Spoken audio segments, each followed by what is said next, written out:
Bonjour, aujourd'hui nous avons une leçon d'orthographe, le pluriel des noms composés.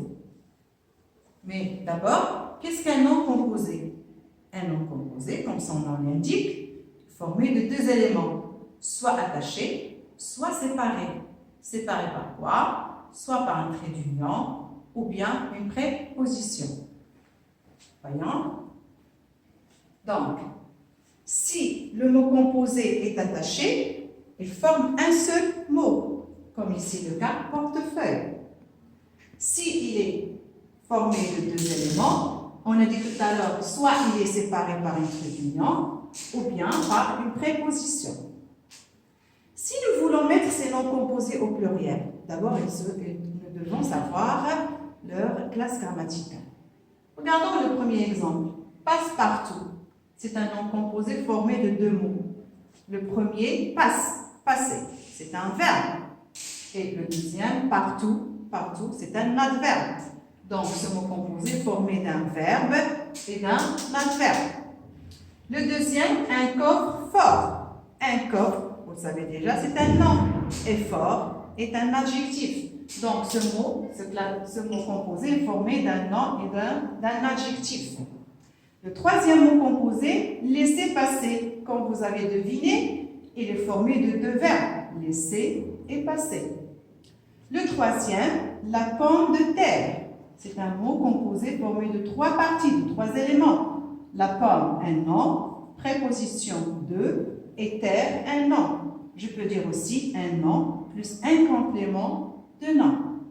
Le dernier mot, un couvre-lit. Couvre, c'est le verbe couvrir. Donc, c'est un verbe.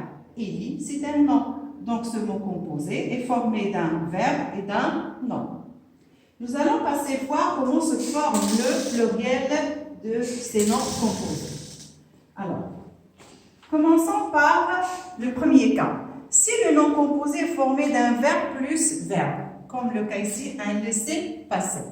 Alors, au pluriel, je dirais des laissés-passer. Aucun changement. Le verbe ne se met pas au pluriel, juste le déterminant. Donc, si le nom composé est formé de deux verbes, au pluriel, ils ne prennent pas la marque du pluriel. Deuxième cas, si le nom composé est formé d'un verbe plus nom, comme ici, lance-pierre. Donc, ici, lance est un verbe, pierre est un nom. Au pluriel, le verbe ne s'accorde pas, mais le nom va prendre la marque du pluriel. Le troisième cas, si le mot composé est un seul mot, alors le mot porte ou bien prend la marque du pluriel à la fin. Le nom composé qui est formé de deux adjectifs, comme un sourd-muet. Nous savons déjà que l'adjectif s'accorde. Ici aussi, il va s'accorder. Ça veut dire qu'on aura des sourds muets. Donc, les deux éléments prennent la marque du pluriel. Si le nom composé est formé d'un nom plus adjectif, c'est le même cas, le nom s'accorde et l'adjectif aussi s'accorde. Donc ici, on aura des grands points. Ici, des coffres forts. Le nom composé suivant formé d'un nom plus nom, c'est pareil, les noms s'accordent, donc à porte s'accorde et fenêtre s'accorde. Le dernier cas, le nom composé formé d'un nom plus complément de nom. Alors là, si on a un nom composé séparé par une préposition, le premier s'accorde, mais le deuxième, non. Ici, S et il appartient au radical du mot, ce n'est pas la marque du pluriel. Un sac à dos. Donc, si je veux résumer, si je veux mettre un nom composé au pluriel, seul l'adverbe, comme le cas ici, passe partout. Ici, l'adverbe aussi ne s'accorde pas. Nous avons déjà vu que les adverbes, ce sont des mots invariables. Donc, dans un nom composé, le verbe, l'adverbe, ne prend pas la marque du pluriel, ainsi que le nom qui vient après une préposition. Et ceux qui restent prennent tous, la marque du pluriel. Alors, on va faire un petit exercice d'entraînement. Vous allez prendre vos manuels, la page 158. Nous allons faire l'exercice 4. L'exercice 4, page 158. Dans cet exercice, vous allez juste entourer les noms composés. Alors, on a 4 phrases.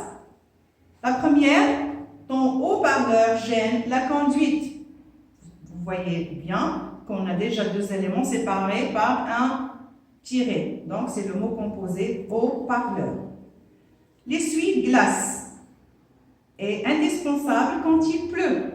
Donc, ici, on a 2 éléments, essuie et glace, qui sont reliés par un trait d'union. Donc, c'est un nom composé. Un laissez-passer est exigé pour passer le contrôle routier. Laisser passer, 2 éléments qui sont reliés par un trait d'union. Donc, c'est un nom composé. Sa voiture n'a pas d'appui-bras. Appui-bras. Donc, un nom composé parce qu'il est composé de 2 éléments qui sont séparés par un trait d'union. Comme exercice d'entraînement ou bien d'application, vous allez faire l'exercice 6, page 159. Merci de votre attention. Si vous avez des questions, je les attends dans vos commentaires. Merci.